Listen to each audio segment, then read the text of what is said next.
Oke,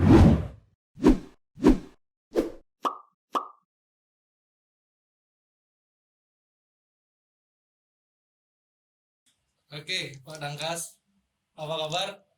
Astungkara baik. Selamat datang di podcast Serdadu, Pak Dangkas ya. Kalau mau senyum, jangan nanggung-nanggung gitu, Pak. Senyum-senyum aja, Pak. Ya, tuh, kumisnya itu loh.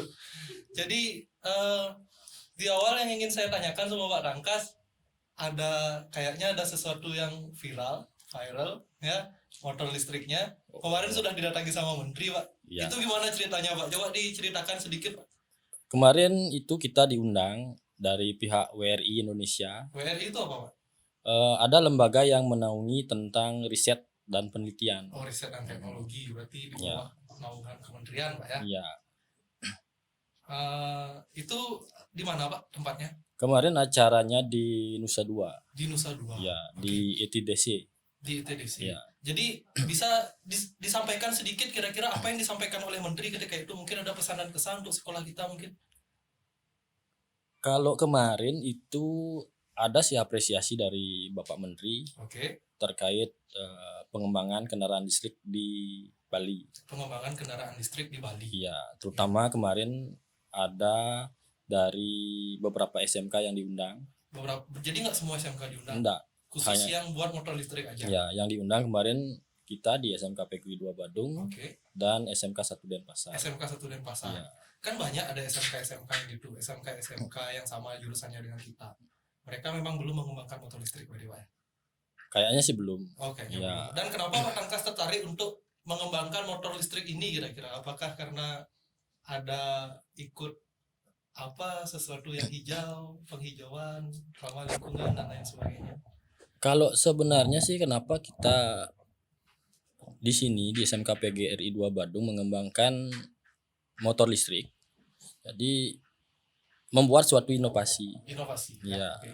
Jadi itu juga bisa dipakai untuk ajang promosi sekolah juga kan. Ajang promosi sekolah. Ya.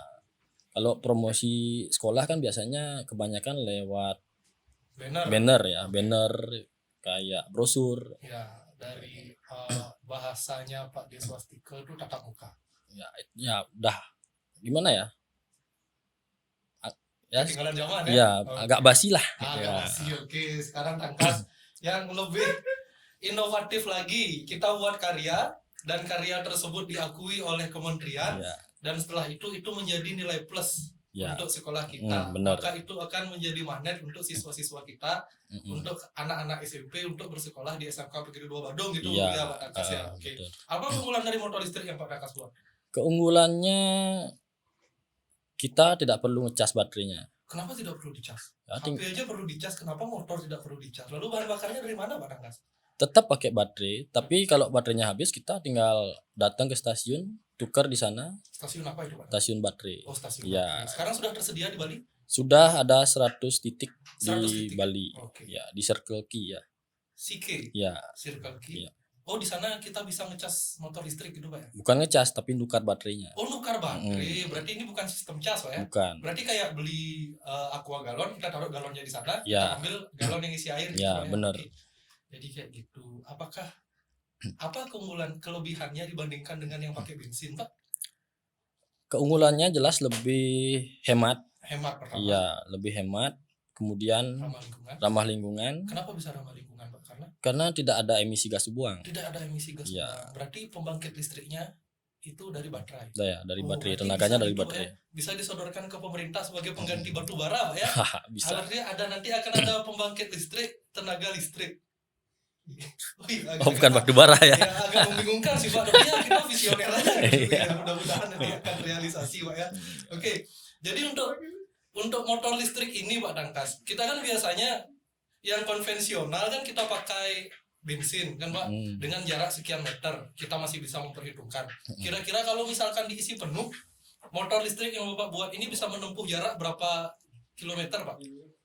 Kalau baterai dalam kondisi penuh itu kita bisa menempuh jarak sekitar 60 km. 60 km? Ya. Itu dari mana sampai mana ya Pak Joko ya? 60 km dari Mengui sampai Beleleng? Enggak. Dari Mengui sampai Sempidi. 60 km jauh loh. Ya bolak-balik bisa lah. Oh, bolak-balik Ya bisa. bolak-balik Ya? bisa lah. Oke, berarti kalau misalkan dengan kondisi saat ini penggunaan motor listrik itu ya bermanfaat sih ya. Ya. Bisa. Jadi kita nggak perlu apa namanya? Kita nggak perlu mengeluarkan, kita nggak perlu ke Pertamina, tapi kita bisa ke Stasiun baterai. stasiun baterai dan itu lebih banyak daripada Pertamina gitu Ya. Pak Kangkas ya. Oke, jadi untuk pemasaran motor listrik ini Pak Kangkas lihat bagaimana pemasarannya di Bali ini? Apakah sudah mulai marak? Apakah masih stuck di sana saja? Bagaimana? Kalau untuk pemasaran sudah lumayan bagus sih, lumayan banyak yang berminat Oke. tentang kendaraan listrik yang gimana ya? Yang tidak memerlukan perawatan terlalu banyak. Tidak memerlukan perawatan terlalu banyak. Iya. Berarti dia nggak pakai oli. Nggak pakai oli. Nggak pakai oli. Enggak, Berarti kita nggak perlu ganti oli. nggak usah. Oke, masalah kita cowok-cowok yang jarang servis itu kan biasanya turun mesin gara-gara lupa ganti oli ya. Iya. Ya, Ko ya? Karena kita bukan anak TNI. Hmm. Oke. Selain ramah lingkungan, oke. Perawatan mudah, oke. Ya. Lalu dalam proses pembuatannya ini Pak Dangkas melibatkan siapa aja? Apa Pak Dangkas sendiri? Karena biasanya kita lihat Pak Dangkas multi talent sekali ya. Selain ngerakit motor bisa, buat dupa juga bisa. Ini Kangen Water ya. Salah satu produk dari Pak Dangkas juga. Ya. Silakan diminum, Pak. Ya, ini salah satu produk dari Ya. SMK PGRI 2 Badung. Rasakan dulu ya. Ini produk dari SMK PGRI 2 Badung bekerja sama dengan Kangen Water. Kira-kira apa keunggulannya di Pak Dangkas? Ini keunggulannya yang jelas pasti menyehatkan ya. Oh, menyehatkan ya, karena kita Ya. buat sendiri kan Pak Dangkas Ya, ya. dan pH-nya. pH-nya juga tinggi. pH-nya juga tinggi. Kalau misalkan pH tinggi itu untuk apa namanya? Untuk tubuh kita tuh khasiatnya apa Pak Dangkas? Ya, yang jelas pasti lebih seger ya. Oh, lebih segar Pak ya, lebih menyegarkan. Oke, motor listrik Pak Dangkas sudah punya nama. Sudah. Apa namanya? Serdadu Electric Vehicle. Serdadu Electric Vehicle disingkat? Oh, tidak ada singkatannya. Serdadu V apa? Electric Vehicle. Serdadu Electric Vehicle. Coba dibuatkan gitunya ya. Circle apa? Circle. Ya kan biar supaya lebih mudah lah kita gitunya ya menyebutkannya ya. Oke, Pak Dangkas. Dengan job sebanyak ini, kira-kira ada kendala nggak Pak Dangkas dalam apa namanya dalam merakit motor listrik ini? Kendala pasti ada. Kendalanya itu di mana yang paling banyak Pak Dangkas? Pertama di waktu ya. Oh, di waktu. Iya. Di dana Pak Dangkas ya? Di dana juga Oh, di sih. dana juga. Saya kira di waktu aja. Oke. Iya. Tapi dukungan dari SMK PGRI 2 Badung kencang ya? Ya, dukungannya bagus. Dukungannya bagus sekali. Oke, berarti kalau misalkan untuk kepentingan peningkatan kompetensi, ini kan tergolong peningkatan kompetensi ya. Iya. Yang dulunya guru merakit motor yang pakai oli, yang pakai bensin, sekarang sudah merakit motor listrik. Iya. Ya, ini juga akan turut andil pada nantinya dalam penyelamatan lingkungan. Mm. Emisi gas buang sedikit dan lain sebagainya ya. Ya. Bukannya nggak mungkin tadi apa yang saya katakan pembangkit listrik, tenaga listrik juga bisa realisasi ya mudah-mudahan. Oke, jadi Pak Dangkas, apa harapan Pak Dangkas dari pembuatan motor listrik ini? Apakah motor listrik ini akan semakin menjamur? Apakah motor listrik ini hanya akan Pak Dangkas pakai untuk pameran-pameran saja atau gimana ke depannya? Harapannya pertama, motor listrik ini akan dijadikan sebagai media pembelajaran. Media pembelajaran, Ya. oke.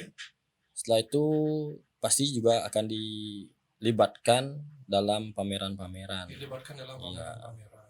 Oke, jadi selain untuk dipamerkan ya juga digunakan sebagai pembelajaran. Ya. Ya, nah itu pentingnya ya. Kayak kita punya pacar kan, Mm. nggak baik untuk dipamerin aja, tapi dipakai pembelajaran. Ya. Ya. Dan belum bisa diperjualbelikan Kenapa belum bisa diperjualbelikan? karena belum ada hak cipta. Belum ada hak cipta. Iya. Oke, kalau misalkan mau mengurus hak cipta itu kita harus kemana, Pak? Oh, itu. Berarti perjalanannya masih panjang, Pak. Iya, Dangkas, ya? masih panjang. Oke, mari kita doakan bersama ya teman-teman ya. Kalau Supaya- mungkin teman-teman pengen mengkonversi kendaraan bensin menjadi listrik, kita siap. SMK PGRI 2 Bandung siap SMK menerima. PGRI 2 Badung siap. Iya. Tapi untuk legalitasnya apakah jalannya masih panjang, Pak Dangkas? Masih panjang karena regulasi terkait kendaraan listrik belum terrealisasi semua provinsi ya. Belum terrealisasi untuk semua provinsi. Iya. Oke, jadi harapan Pak Dangkas itu tadi dengan terciptanya motor listrik. Sekarang harapannya Pak Dangkas untuk pemerintah mungkin ada untuk sekolah ini bagaimana untuk mendukung apa yang Pak Dangkas cita-citakan. Karena ini mulia sekali ya. Ya, membuat pembelajaran media pembelajaran untuk siswa dalam bentuk motor listrik, selain dibutuhkan dana yang besar juga dibutuhkan pemikiran yang besar Pak Tangkas. Ya saya sadari itu, karena saya sendiri kalau misalkan disuruh buat motor listrik saya nggak sanggup. Ya Pak Tangkas sudah mencurahkan waktu, mencurahkan tenaga, mencurahkan dana, mencurahkan pikiran. Kira-kira apa yang Pak Tangkas harapkan dari pemerintah dengan motor Pak Tangkas ini? Harapan untuk pemerintah, jadi untuk mendukung perkembangan kendaraan listrik, agar bisalah mengadakan diklat atau pelatihan. Ya, setahun sekali mungkin untuk siswa. Nah, terus mungkin ada dana untuk pengembangan kendaraan listrik. Ya, untuk riset lah. Untuk riset ya. Dan satu lagi tentunya supaya legalitasnya itu dipermudah ya Pak Tangkas ya. Supaya kita punya lah STNK kendaraan listrik gitu. Jadi kan aman Pak Tangkas ya. Benar. Dari segi biaya, dari segi apa namanya Pak Tangkas? Dari segi biaya mana lebih murah? Baterai atau bensin? Kalau dibilang lebih murah, sebenarnya kita investasi di awal di motor listrik itu lebih mahal. Lebih mahal sebenarnya? Ya untuk di awal aja. Tapi setelah itu lebih hemat dari motor bensin. Lebih hemat dari motor bensin. Jadi Pak Tangkas bukan melihat jangka pendeknya ya, ini lebih murah saya ambil yang murah. Karena biasanya yang lebih murah kan lebih cepat rusak, lebih tidak tahan lama dan lain sebagainya. Tapi belum tentu juga yang murah itu murahan ya. Iya, belum tentu yang murah-murahan. Tapi dengan motor listrik ini artinya kita ambil yang mahal, tapi kedepannya kita makainya enak kan? Iya. Oke, jadi itu pembelajaran kita dari motor listrik ya Pak Tangkas ya. Mudah-mudahan apa yang Pak Tangkas lakukan untuk sekolah ini bermanfaat untuk seluruh siswa SMK PGRI 2 Badung, bermanfaat untuk Bali pada khususnya dan Indonesia pada umumnya. Baik, terima kasih Pak Tangkas atas waktunya ya. Di tengah kesibukannya Pak Tangkas sudah menyempatkan diri ke main-main ke podcast kita ya. Semoga kedepannya kita bisa berbincang-bincang lebih banyak ya Pak Tangkas ya, karena kalau misalkan semua pertanyaan yang ada di kepala saya keluarkan, podcast ini bisa panjang sekali Pak Tangkas ya. Tapi karena kita terpotong durasi, jadi nanti diundang aja lagi. Ya diundang lagi, jelas lah ya, karena saya yakin orang-orang seperti Pak Tangkas yang visioner itu pasti tidak akan berhenti sampai di sini ya teman-teman ya. Oke, jadi demikian Pak Tangkas, terima kasih atas kehadirannya. Podcast kita tutup. Terima kasih atas perhatiannya sudah menyaksikan podcast ini. Sampai jumpa lagi. Selamat sore.